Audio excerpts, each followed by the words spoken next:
Bien, vamos a ver ahora, hermanos y hermanas, otra, otra cara de Dios, otra esencia de Dios que se revela impresionantemente en el Antiguo Testamento, ¿no? Voy a seguir con la presentación para donde nos quedamos y bien, terminamos esa parte de explorar. Hay mucho más para explorar este punto del Dios que ama y que perdona. Para explorar mucho más las virtudes del Dios compasivo, clemente, misericordioso, etcétera, que tenemos. Pero ahora vamos a ver un tercer punto que tiene que ver con el Dios que ama a los paganos. Y cuando hablamos de paganos, estamos hablando del Dios que extiende su misericordia a quien no merece realmente su misericordia. Porque, a ver, uno es capaz de perdonarle al hijo, al papá, al esposo, a la esposa, porque, bueno, creamos vínculos ahí de afecto, de amor, de cariño. Pero esa es una cosa. Otra cosa es amar a quien me hizo mal, ¿no? Amar a quien me hizo daño, ¿no? A quien uno quisiera que le pasara el tren por encima y lo partiera en dos tranquilamente, ¿no? Eh, y bueno, hubo autores que dieron el salto definitivo en este punto y lo hicieron de manera contundente y lo hicieron de manera magistral. Afirmaron que todos los pueblos, fíjense, que todos los pueblos, incluso los más enemigos de Israel, los que eran los acérrimos enemigos. Ojo con esto, porque esto es lo que lo hace grandioso el amor de Dios, ¿no? No es amar a alguien como su pueblo, que lo trae desde Abraham, desde todo, ¿no? Todo este tiempo, sino que está hablando del amor a los enemigos de Israel y que ellos también eran dignos de recibir la misericordia divina. Solo vamos a tomar un ejemplo que es el más representativo de este atributo de Dios, ¿no? Que está en el libro de Jonás, ¿no? Muchos autores le llaman librito porque es una obra muy pequeña, ¿no? Pero que tiene un gran significado teológico. Ahora, vamos a verlo despacito para entenderlo. El protagonista, que en este caso se llama Jonás, recibe una misión y la misión es ir a Nínive a denunciar los pecados que este pueblo ha estado cometiendo. Pero es muy interesante notar, hermanos y hermanas, que en la elección de esta ciudad se halla la clave para entender toda la obra del libro de Jonás. ¿Pudo haber elegido otra ciudad? Sí. ¿Por qué Nínive? ¿No? ¿Por qué Nínive? ¿Por qué no Tarsis mismo, ¿no? Hacia donde Jonás se dirigió. ¿Por qué no Tarsis? ¿Por qué no Sidón? ¿Por qué no, eh, cómo es, la tierra de los filisteos? No sé, ¿por qué no otro pueblo? ¿Por qué Nínive? Ese es el secreto, entender por qué Nínive es la ciudad elegida por Dios para enviar a su profeta. Nos da a nosotros la comprensión de lo que está sucediendo o va a suceder en relación a este relato, ¿no? No es cosa menor la ciudad que se elige. Nínive, entonces, es la capital del imperio asirio en la época de su mayor esplendor. Es una ciudad muy grande, es una ciudad cosmopolita, pero había quedado en la conciencia de Israel como símbolo del imperialismo y de la crueldad más agresiva contra el pueblo de Dios. Nínive, hermanos, era una ciudad cruel, despiadada, sus habitantes eran de lo peor, o sea, no eran los ciudadanos buenitos que conocemos, ¿no? O sea, realmente era Nínive, decimos, no representaba al mundo pagano como tal, es decir, no, Nínive no está colocada a la luz de la generalidad de la obra, ¿no? Del texto canónico, como el símbolo de los paganos, ¿no? El símbolo de lo que es un pueblo contrario al pueblo de Dios, ¿no? Dijimos, bueno, el pueblo de Dios es y los que no son el pueblo de Dios están representados en Nínive. No. Nínive no está ocupada en este relato para representar al mundo pagano, sino más bien a los opresores de todos los tiempos. Nínive entonces se convierte en el símbolo de la opresión universal, en el símbolo de esos pueblos, ¿no? O esas formas o esas maneras que tenían en la antigüedad para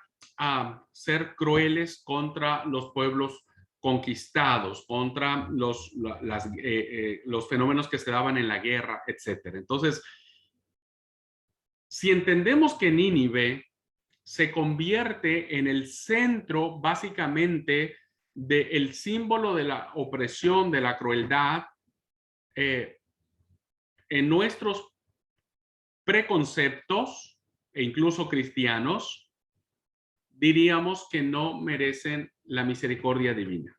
Miren, lo vamos a plantear en estos términos. Fíjense lo impactante que pueden ser los términos en que lo podemos plantear.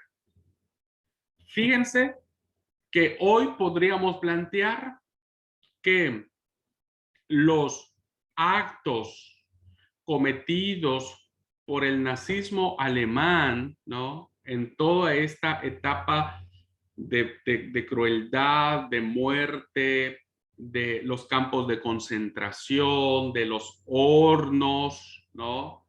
De todas esas historias terribles. Yo fui muy impactado con la biografía de Ana Frank, por ejemplo. Es una biografía excelente. Les recomiendo el libro. Hay un libro, la biografía de Ana Frank, donde describe los horrores que tenía todo esto. Y es como, viste, es como hoy ver esa sociedad, ¿no? Y decir, bueno, ellos merecen el perdón de Dios. Uno diría, pero tan loco, ¿cómo que merecen el perdón de Dios? Ellos merecen estar en el horno, ¿no? Que ellos prendían para matar a las personas. Es como si hoy, incluso, fíjense, diríamos, la misericordia de Dios tiene que ir a los talibanes que están en Afganistán ahora, ¿no? Y que han instaurado un gobierno de terror, de un terror profundo. Hemos visto las escenas dantescas en la televisión. Y uno diría, pero a esos tipos hay que fusilarlos nosotros. Esos merecen ser fusilados.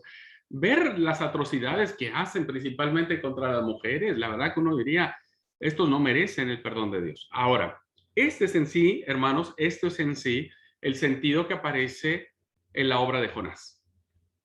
Y vamos a descubrir algo en ella. A ellos Jonás debe de dirigirse, a esta ciudad cruel, despiadada, el símbolo de la opresión universal, etc. En primer momento se niega esta misión y huye en dirección contraria hacia Tarsis. A veces, y hemos dicho, incluso yo lo prediqué muchas veces, que Jonás huye por temor, ¿no? Por miedo. No quiere ir, no quiere enfrentarse a esta ciudad. Es probable que Jonás haya conocido la fama que tenía Nínive, ¿no? Es probable que Jonás supiese que él llegaba a Nínive y es como entrar a las favelas de Brasil, ¿no? No sé si va a salir con vida. Entonces, a veces pensamos que el motivo que hizo que Jonás huyera a Tarsis es más por miedo. Sin embargo, el motivo es mucho más profundo, que se revela al final de la obra. Se revela. Ahí es donde encontramos verdaderamente el sentido de la acción de Jonás, ¿no? Y en el capítulo 4, versículo 2 del libro de Jonás, dice, Señor, ¿no? Como diciendo, ahora te voy a decir, ya me lo decía yo cuando estaba en mi tierra. Por algo me adelanté a huir a Tarsis, porque sé que eres un Dios compasivo y clemente, paciente y misericordioso, que te arrepientes de tus amenazas. ¿Les recuerda algo este pasaje? Les recuerda un poco Éxodo 34, les recuerda un poco los Salmos, les recuerda un poco todo lo que hemos estado mirando. ¿Qué era lo que realmente Jonás le hizo huir a Tarsis? Jonás sabía cómo Dios iba a reaccionar ante esto. Yo sabía, dice él, yo sabía que tú eres un Dios que tiene todos estos atributos, ¿no? Fíjense hasta dónde volvemos ahora a mirar en una obra tan maravillosa como es la obra de Jonás, a este Dios, ¿no?, que muestra la compasión, la clemencia, la paciencia y la misericordia. Y fíjense la expresión que usa, que te arrepientes de las amenazas.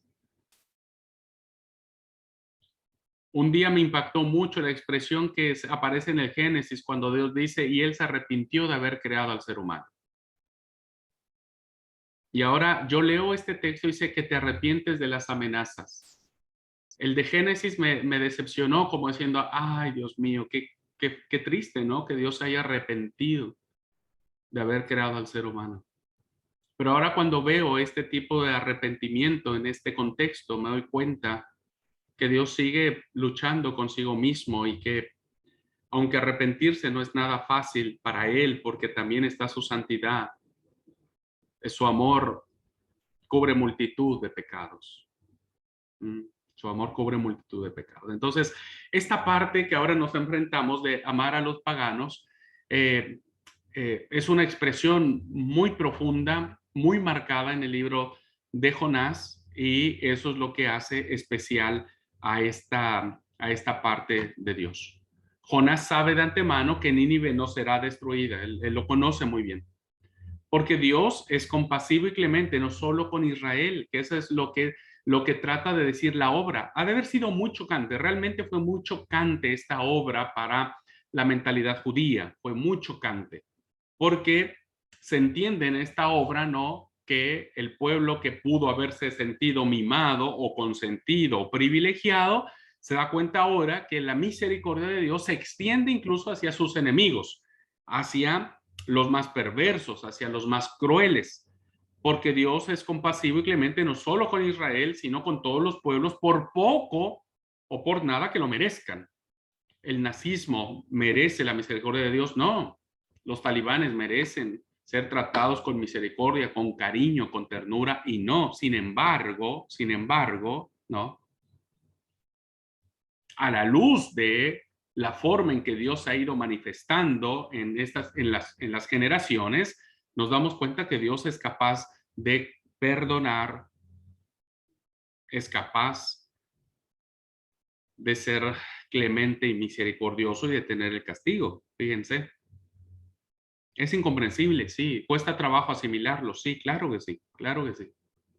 Sin embargo, en estas condiciones piensa Jonás en su lógica, y sería la lógica de cualquiera de nosotros, no merece la pena marchar a Nínive, poner en riesgo la vida propia para anunciar un castigo que finalmente yo sé que no se va a cumplir. Entonces, la relación o la correlación que existe entre el actuar de Jonás o la decisión de Jonás de huir a Tarsis va en relación a la decisión de Dios de perdonar. Jonás lo sabía, ¿no? Y es por eso que él entiende y dice, bueno, yo ya lo sabía. No vale la pena arriesgar mi vida sabiendo que se iba a imponer lo que vos sos, finalmente le dijo Jonás a Dios. Vos sos compasión, vos sos amor, vos... Todo esto, entonces, no vale la pena de un castigo que no se va a cumplir.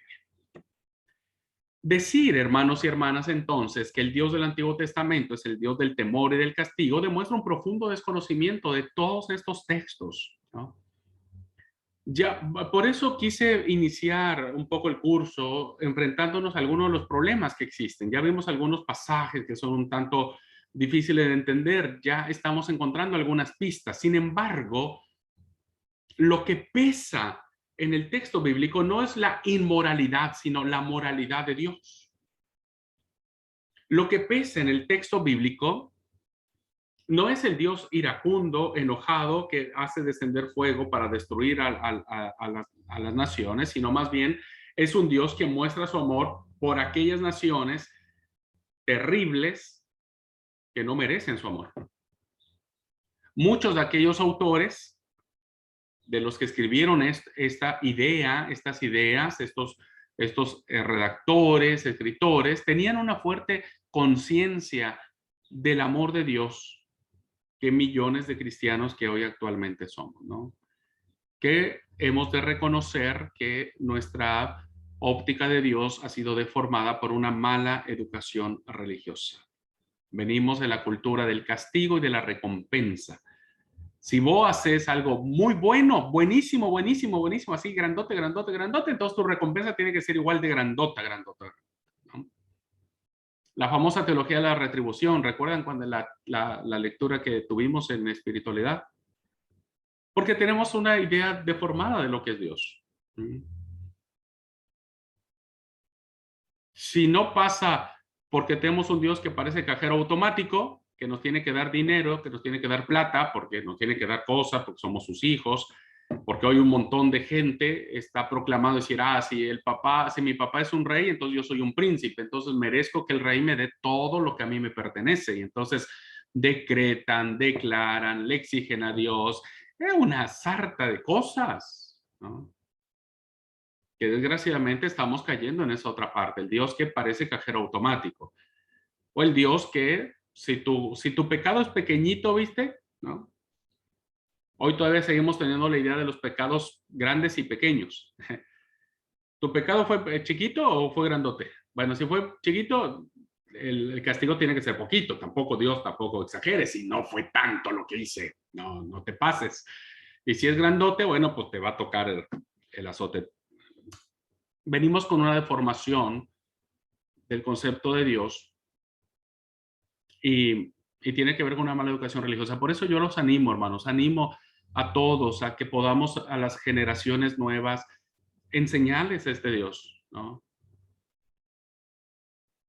Porque imagínate, si vos le estás enseñando a alguien, a un alumno, tenés un discípulo, una discípula, o predicás en el púlpito, o escribís algún artículo, y escribís con base en esos preconceptos, seguimos fomentando una mala educación religiosa de lo que es Dios. Espero que este curso nos dé algunas reflexiones, ¿ok? Muy bien, entonces, déjenme avanzar ahora en otros aspectos que tienen que ver con el Dios del Antiguo Testamento, ¿no? Estamos primero viendo los valores que hay intrínsecos en el Antiguo Testamento. Y vamos en el punto 1. Otros aspectos es que esta idea capital del amor de Dios podemos completarla con otros aspectos muy interesantes, ¿no? Por ejemplo, el Antiguo Testamento nos enseña que Dios no tiene prisa, que traza sus planes y los lleva a cabo lentamente. Esto es algo muy especial que se manifiesta en el Antiguo Testamento, ¿no? Dios no tiene prisa. Abraham estaba desesperado. Dios no estaba desesperado. Dios no estaba desesperado, pero Abraham sí. Y Sara ni se diga. Y bueno, los años pasan, no hay hijos, hay una promesa, no se cumple, pues está Agar, agarremos a Agar. El otro dijo, bueno, pues está bien, no pasa nada. Dios le dice, no, yo te dije que un hijo tuyo, ¿no? Y de Sara, y bueno, Dios no tiene prisa. Esto es algo muy interesante que vemos de parte de Dios en el Antiguo Testamento, ¿no? También encontramos que Dios escribe derecho en renglones torcidos. Dicho en palabras bíblicas, ¿no? En términos bíblicos, según el profeta Isaías, dijo, mis caminos no son vuestros caminos. Pero voy a detenerme en un rasgo de Dios que se deduce de la lectura del Antiguo Testamento. Solo uno como ejemplo. Y lo que vemos también en estos valores de la forma en que Dios se revela, es que Dios acepta a las personas más distintas y las convierte en portadoras de su mensaje. Qué interesante es esto, hermanos. Dios no usa a los perfectos, no usa a los idóneos, sino más bien usa lo que tiene, lo que está, lo que, como decimos aquí en Argentina, es lo que hay, es lo que hay. Y esto es algo interesante que es digno de resaltar. Nosotros siempre hemos sido acostumbrados a ser muy intolerantes, aunque a veces hagamos democracia, ¿no? Pero nos hemos acostumbrado a ser intolerantes muchas veces. Y cuando aceptamos otros puntos de vista, nos limitamos a eso, a aceptarlos. O sea, está bien, yo acepto tu punto de vista, pero no lo comparto, ¿no? No lo comparto. Así es que, pues vos seguí con tu idea, pero yo voy a seguir con la mía. Pero a nadie se le ocurriría, en su sano juicio, elegir como representante de tus ideas, ¿no? O sea, si tú tenés la oportunidad de elegir a alguien para que sea portavoz de la manera en que vos pensás, no elegirías a las personas con convicciones religiosas, sociales, políticas y humanas diferentes a las tuyas, porque entonces corres el riesgo de que terminen deformándolas, ¿no? Entonces lo que vos pensabas de una manera, elegís a una persona que tiene lo contrario a vos y entonces decís, no, pará, yo no quise decir eso, ¿no? Yo no quise decir eso. Y eso es lo que vemos en el texto bíblico. Dios no se parece a nosotros. Eso es evidente. Mis caminos no son vuestros caminos, etcétera, ¿no? Dios no se parece a nosotros. Sin embargo, su palabra, la manera en que Él quiere darse a conocer, la transmiten personas ingenuas. Hay mucha ingenuidad a veces en algunos escritores bíblicos, algunos escépticos. Qué interesante, eso es un punto muy interesante que vamos a notar ahora. Algunos son muy bondadosos, ¿no? Algunos son muy agresivos en sus relatos, en su forma de decir las cosas, son muy toscos, muy bruscos. Y diríamos en términos metafóricos, ¿no? Algunos son prudentes como serpientes y otros son sencillos como palomas. Sin embargo, esto es algo interesante que nos enfrentamos todos los lectores del Antiguo Testamento. Dios elige a las personas más dispares e incluso diferentes a las ideas de Dios, y Dios las elige para que transmitan su mensaje. Aun cuando este mensaje, insisto, pueda ser un poco apropiado, básicamente por las ideas del escritor sagrado, ¿no? Y diríamos entonces, pocos pastores o líderes de la administración aceptarían como un educador cristiano al hipercrítico autor de Eclesiastés. Eclesiastés es uno de los libros que entraron muy tarde al canon del Antiguo Testamento, precisamente por esto, porque inicia con un escepticismo de que a la China. Entonces, evidentemente, nadie usaría un escéptico para transmitir mi fe, ¿no? ¿Cómo voy a usar a alguien que duda o que no cree para transmitir algo que yo deseo que se crea? Y entonces, el autor del Eclesiastés, que además es un libro fascinante, es hermoso, es maravilloso, se lo recomiendo increíblemente, es un hombre escéptico porque dice, todo es vanidad de vanidades, ¿no? ¿Es en serio que es como correr tras el viento, dice el Eclesiastés, ¿no? Es como correr tras el viento. Es algo sin sentido, ¿no? Sin sentido, no tiene razón de ser. Es un hombre escéptico que no cree en nada ni en nadie y resume sus convicciones en dos sencillos principios. Uno, vanidad de vanidades, todo es vanidad.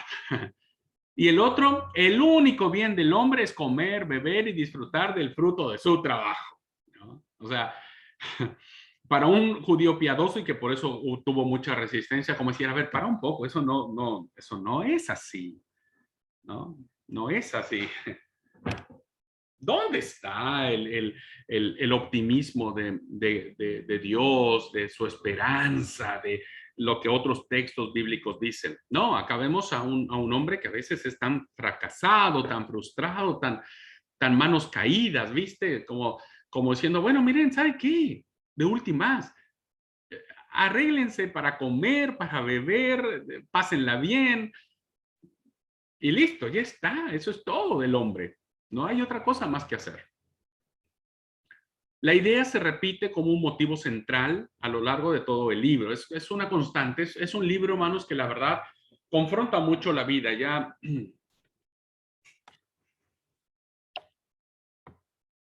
Ya llegaremos a ese libro. Cuando hablemos en la sección de sapienciales, ya tocaremos tranquilamente el Eclesiastés.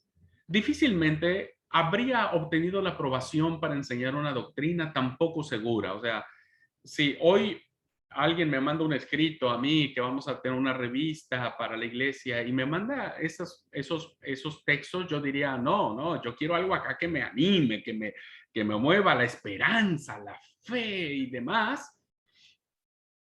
No, el escritor al Eclesiastés no pasaría el comité de revisión, no pasaría el comité de revisión. Sin embargo, fíjense, ahí está. Ahí lo tenemos. Tenemos el libro del Eclesiastés en sus pocas páginas, porque no son tantas además, y está formando lo que nosotros llamamos palabra de Dios. Entonces, fíjense cómo Dios utiliza a personas, ¿no?, muy diferentes para transmitir una verdad de Él. Y lo acepta como tal, como es este autor del Eclesiastés. Es muy, muy, muy crítico de la vida, el Eclesiastés. De punto de vista no es aislado. Otro ejemplo, ¿no? Otro ejemplo. Poco después de la vuelta del destierro, recuerden que cuando termina el periodo babilónico, inicia el imperio persa y ahí vuelven los que estaban cautivos. Encontramos posturas antagónicas, muy encontradas, ¿no?, ante la reconstrucción del templo. Vean al profeta Ageo, ¿no?, que es un profeta que predica después del destierro. Vamos a buscarlo. Ageo. Mire, hermanos, Dios los castigue a ustedes si están buscando a Ageo desde el Génesis, ¿eh? Ojo con eso, hermanos. De verdad, no los estoy viendo, pero espero que nadie empiece a buscar a Ageo desde el Génesis. Y eso de que Dios los castigue fue una broma nada más, una carga. Ya tenemos que saber dónde está Ageo, ¿ok? A estas alturas, todos tenemos que saber dónde está Ageo y nadie tiene que buscarlo desde el Génesis. Bien.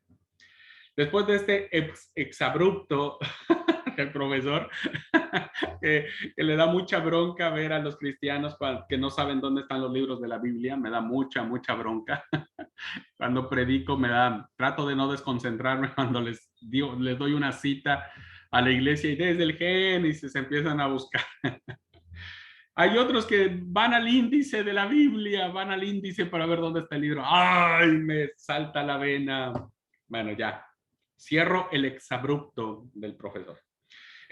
Ageo, fíjense, hermanos, en el capítulo 1, que es el profeta que tiene su ministerio en esta época, después del destierro, en la reconstrucción de Jerusalén, del templo, etc. Y dice el versículo 4, Ageo 1:4. ¿Es para vosotros tiempo, para vosotros, de habitar en vuestras casas apersonadas y esta casa está desierta? Hay una denuncia muy fuerte del profeta. Resulta que cuando llegan del exilio, los tipos empiezan a construir sus casas. Y como traían la idea de las casas lindas de Babilonia, bueno, pues empezaron a hacer sus chalets, ¿viste? Empezaron a hacer sus casas bien chetas, ¿viste? Sus casas con todos los lujos, con aire acondicionado, con pileta, con cocina eléctrica, con un montón de cosas. Y el profeta le decía, bueno, qué lindo, ¿no? Ustedes sí tienen su casa muy bien y la casa del Señor está abandonada, ¿no? Y el versículo número 9 dice, buscáis mucho y halláis poco, y encerráis en casa y yo lo disiparé en un soplo. ¿Por qué? Bueno, Dios ya les está diciendo un poquito, bájenle un poco y pónganse a hacer a través de Ageo, ¿no? Esta es la profecía de Ageo. Dice Jehová, por cuanto mi casa está desierta y cada uno de vosotros corre a su propia casa. Por eso se detuvo, ¿no?, de los cielos sobre vosotros la lluvia y la tierra detuvo sus frutos. El 8 era, perdón, hermano, yo leí del 9, pero el 8 dice, subid al monte y traed madera y reedificad la casa. Es decir, en la época de Ageo había un fuerte nacionalismo todavía que el profeta está denunciando aquí en esta etapa, ¿no?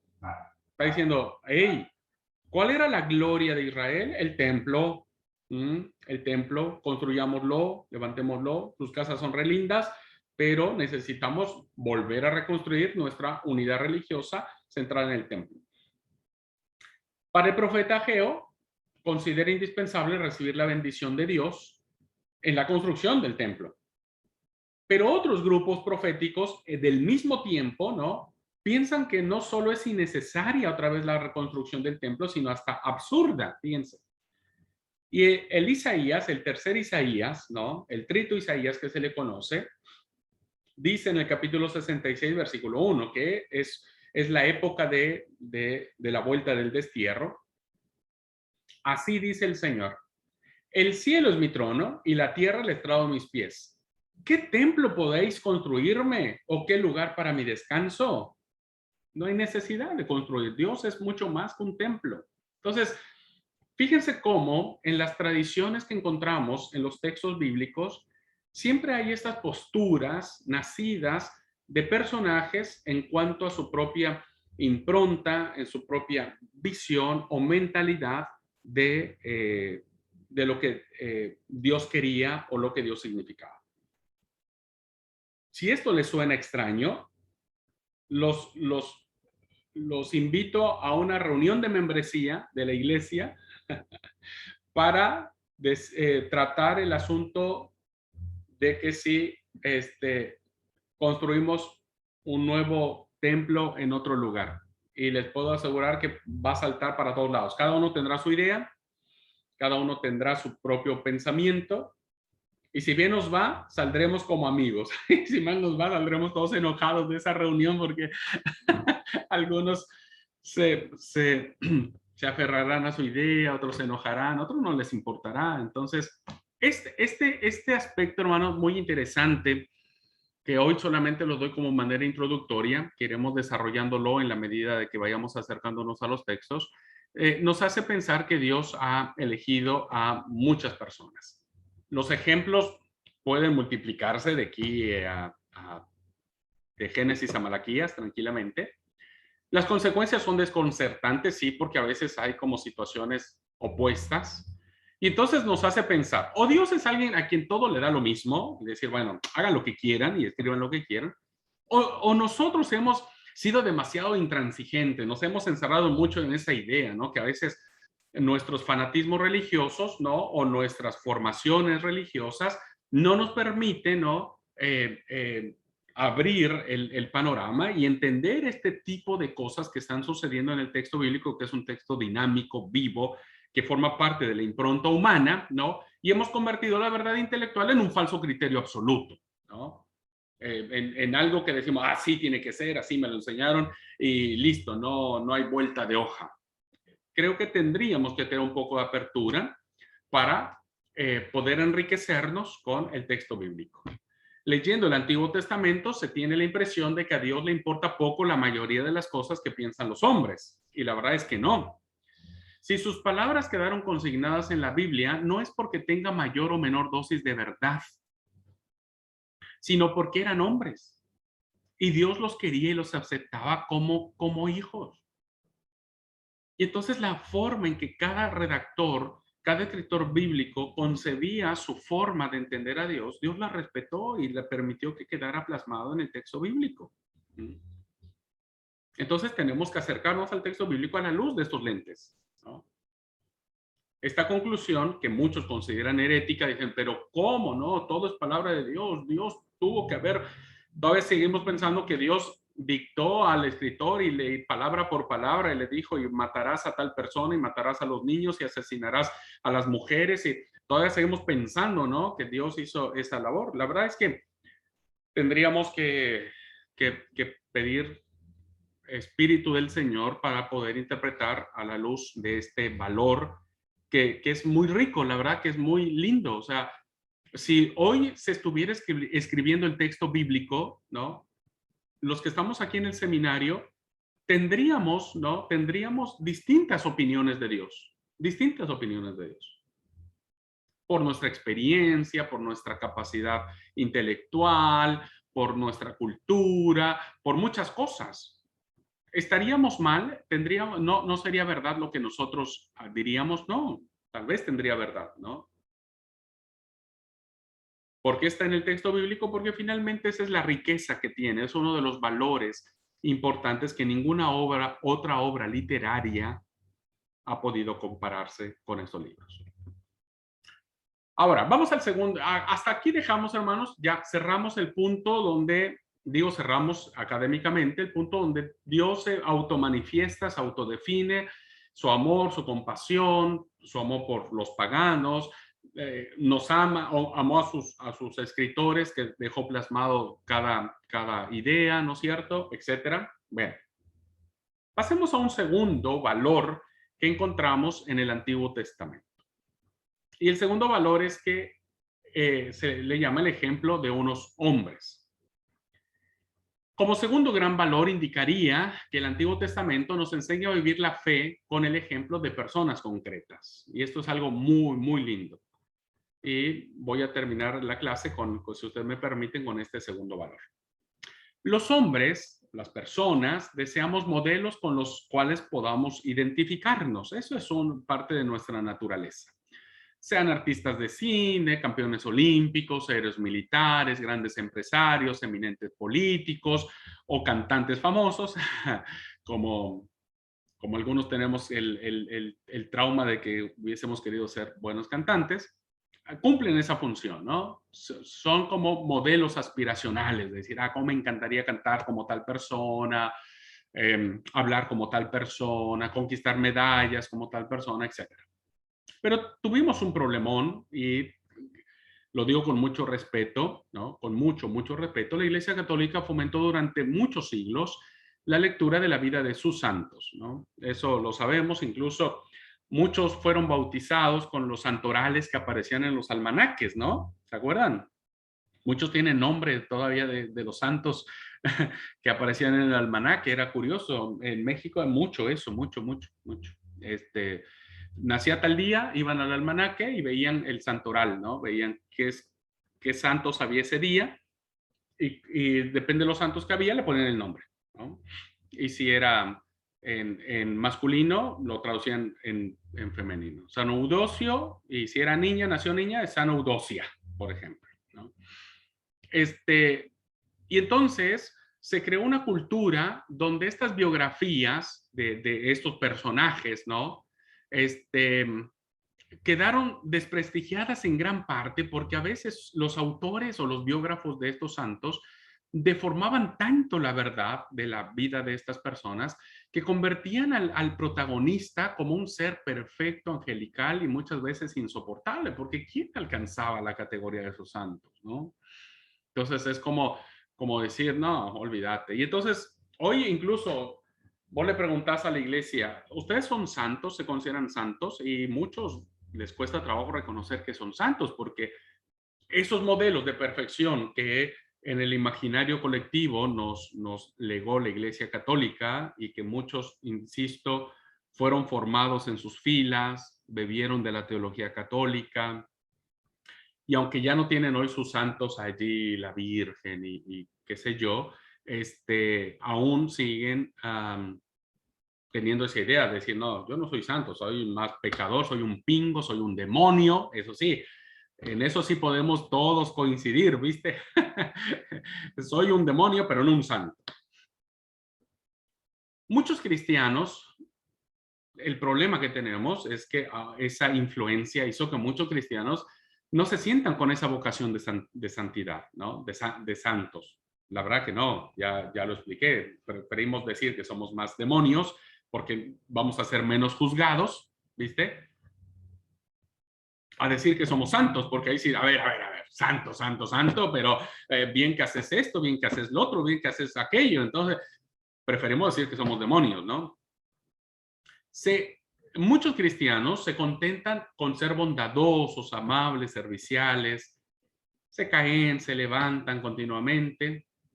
Es más eso, ¿no? O sea, decir, bueno, yo más o menos soy bueno, o sea, no soy tan bueno, pero no me meto con nadie, soy buen vecino, buen ciudadano, y bueno, pues en la medida de mis posibilidades ayudo, etcétera. Para todos los que pensamos de esta manera, la lectura del Antiguo Testamento puede resultar un gran, gran descubrimiento. Porque en el Antiguo Testamento vamos a encontrar hombres y mujeres de carne y hueso, hombres y mujeres de carne y hueso, con virtudes y fallos, con momentos de ilusión y con momentos de desánimo. Vamos a encontrar personas que se identifican tanto con nosotros, o nosotros con ellos, más bien nosotros con ellos, que la verdad tiene una riqueza impresionante el acercarnos a los personajes bíblicos, sacándolos del aura de santidad, ¿no? De San Pablo, de San Moisés, de San no sé qué, ¿no? Y bajarlos en una realidad que se nos hace empática la función de ellos. 3 ejemplos maravillosos de este punto. Hay muchos más, pero solo quiero poner 3. Y en el momentos de dificultad o crisis profunda, yo les platicaba, ¿no? Algunos hemos tenido experiencias de fe muy fuertes con Dios, encuentros con Dios muy tensos, diría yo, muy tensos. Y que sea incapaz de adoptar una actitud cristiana ante el sufrimiento, ¿no? Hay muchos que dicen, y mira, vos no le reclames a Dios, ¿no? Vos tragate tu dolor, ¿no? no, porque es malo que tú te enojes con Dios, ¿no? Muchos eso nos dicen, no está bien. Bueno, pero para los que decimos que queremos desquitarnos un poco o queremos gritar un poco con Dios o a Dios, ¿no? Podemos buscar en Job. Job es un paradigma muy interesante, ya hablé. Es el hombre que se revela, que lucha, que interroga, a veces blasfema en busca de respuestas. Es un personaje maravilloso que, al menos yo en lo particular, en mi crisis de fe, en donde no soy tan ortodoxo y tan bonito, ¿no? En mi relación con Dios, la verdad que me siento identificado porque también he luchado, interrogado, blasfemia sin duda, ¿no? O sea, de enojarme con él y demás. Creo que es lindo encontrar personajes así y saber que, bueno, Dios no lo condenó, no lo juzgó. El que nota que su fe que se pierde cada vez más contenido y se limita a 2 o 3 ideas, que a veces ni siquiera las esenciales, cuando siente que su vida está perdiendo sentido y qué sé yo, ¿no? Vivo por vivir, podrá consolarse recordando la experiencia del Eclesiastés. Es muy interesante el Eclesiastés para aquellos que tienen esas dudas, ¿no? Esas preguntas filosóficas de la existencia, del ser, del existir, etcétera. Quien atraviesa crisis de vocación, ¿no? Aquellos que sienten que bajan los brazos, que dicen ya no quiero más. Pastor, ¿sabe qué? Olvídese, no quiero ser consagrado a nada, consagrada a nada, no quiero ser director de esto, de aquello, renunciar a ser pastor o a ser profesor del seminario. Quien atraviese crisis en sus vocaciones podrá aprender mucho del itinerario espiritual de Jeremías. Jeremías es un referente muy especial, es un tipazo que pudo superar situación tras situación. Desgraciadamente murió no donde él hubiera querido morir, pero él siempre sacó fuerzas para seguir su camino. Y aún desde Egipto, donde fue exiliado, él siguió pensando en su pueblo y siguió en su vocación profética. Murió siendo un profeta del Señor. Todo esto, y con esto termino este segundo valor que encontramos, ¿no? Todo esto justifica un hecho bien curioso. Para aquellos que dicen que el Antiguo Testamento no sirve, que no sé qué, que no sé cuándo, ay, yo la verdad que solo sonrío cuando escucho a alguien así. Solo sonrío cuando alguien dice, ay.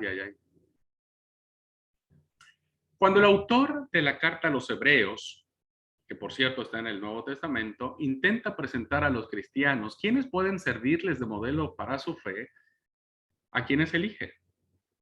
Y elige precisamente a personajes del Antiguo Testamento. Y miren, quien haya leído tranquilamente Hebreos se va a asombrar. Quien no lo haya leído ni cuenta se dio. Lo pasó por de largo, ¿no? Pero estos modelos que encontramos en la carta a los Hebreos, aunque no conocieron a Jesús, su ejemplo de obediencia a Dios, desprendimiento, valentía, constancia en el dolor, siguen siendo válidos para nosotros. Pero también fueron hombres que tuvieron muchas malas decisiones. Por ejemplo, tenemos a Moisés que en un principio puso 1000 excusas para no hacer la voluntad de Dios, ¿no? que a veces nos pasa mucho a nosotros, ponemos mil excusas para no servir, el trabajo, los niños, la escuela, no tenemos tiempo, y creo que a veces nos haría falta que Dios se enojara un poquitito con nosotros. Estoy leyendo el capítulo 11 de Hebreos. En el 31 tenemos a Rahab la ramera, linda profesión, una prostituta dentro de los modelos de fe, ¿no? Tenemos a Gedeón, un tipo que consintió que su papá tuviese los ídolos en el patio de su casa y que además era más temeroso, miedoso, cobarde de todos los hombres del mundo, porque el tipo estaba atrás de su casa en el lagar escondiendo el trigo de los madianitas. Tenemos a Sansón, ¿no?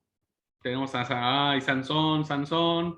Ese era más picaflor, más, más ojo alegre. El tipo era más noviero que otra cosa y mujeriego de aquí a la China.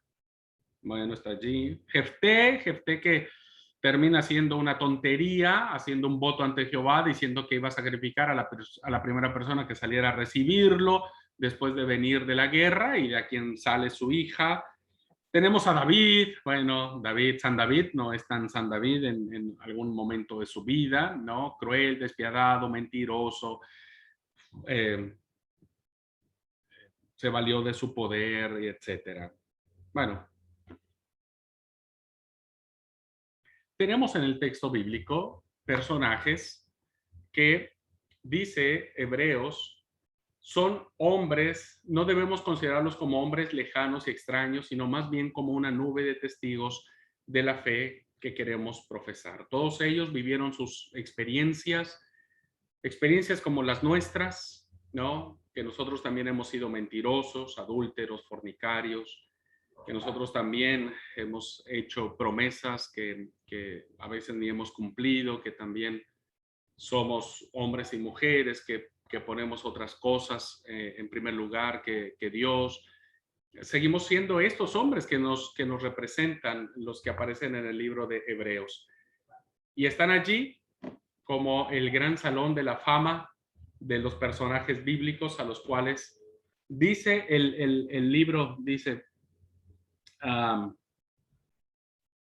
que por fe conquistaron reinos, hicieron justicia, alcanzaron promesas, taparon boca de leones, apagaron fuegos impetuosos, evitaron filo de espada, sacaron fuerzas de debilidad, se hicieron fuertes en batalla, pusieron en fuga ejércitos extranjeros. Y termina, hay una frase muy interesante que dice el versículo 38, de los cuales el mundo no era digno. Ándale si vas.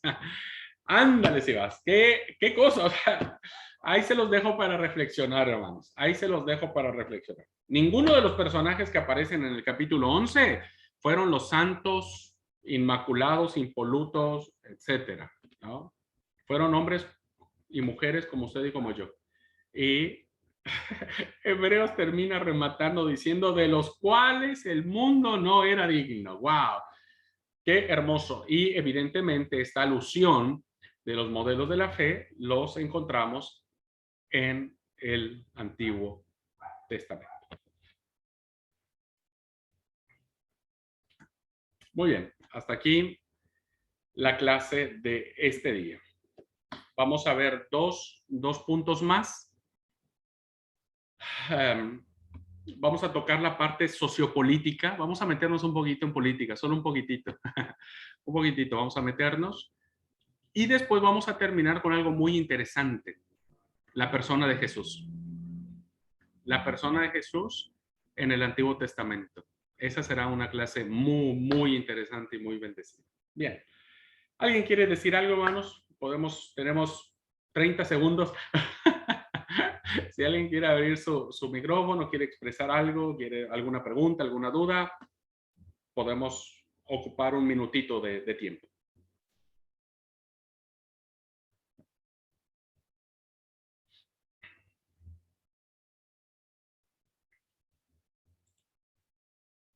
Bueno, que Dios los agarre confesados entonces, hermanos. A mí me resulta interesante la manera en que comentó esto, el amor a los paganos, ¿no? Porque yo siempre leí Jonás centrándome en Jonás. Por eso siempre al final terminaba el libro y digo, bueno, este libro la verdad no lo entiendo porque la persona que nos tendría que dar el ejemplo, el personaje de la fe, digamos, termina enojado y directamente decía, bueno, a ver, que alguien me explique esto porque no lo entiendo. Y verlo desde el lado, desde mirando a Dios como el centro de este libro, está muy bueno, porque le encontramos el sentido que el amor se extiende más allá de lo que uno cree del pueblo de Israel, y en ese sentido está bueno porque te abre la manera de ver también a Dios. Gracias, Germán. Tocaste un tema muy interesante, ¿no? O sea, a veces decimos Jonás, ¿y quién es el protagonista del libro? Jonás. Y no es Jonás. Realmente no es Jonás. Es Dios quien está mostrando un amor universal, ¿no? Y por eso digo que fue muy chocante porque fue muy cuestionado el libro de Jonás, pero fue muy chocante para los judíos entender eso, de decir, cómo Dios puede no destruir al que debe destruir, al que nos ha hecho tanto daño, tanto mal. Y entonces por eso la clave del tema está al final, en la expresión de Jonás. Dice, yo me huí para Tarsis porque sabía qué iba a pasar, quién eras tú. Entonces no fue porque yo tuviera miedo, era una obra innecesaria. Entonces eso la verdad que reviste una vital importancia para encarar el libro de Jonás desde la perspectiva de Dios, ¿no? Lo mismo pasa, como le dije, en la parábola del hijo pródigo. Todos decimos el hijo pródigo, el hijo pródigo, el hijo pródigo. Así se ha nombrado. En nuestras Biblias aparece como título el hijo pródigo. No es el hijo pródigo, ¿no? Es el padre pródigo.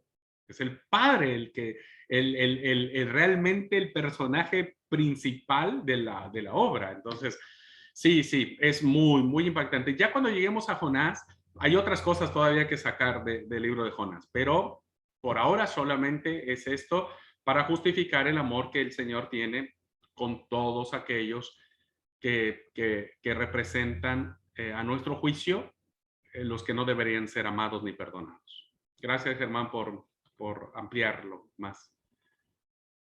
Bien. ¿Alguien más, hermanos, hermanas? ¿Todo claro? ¿O todo tan oscuro?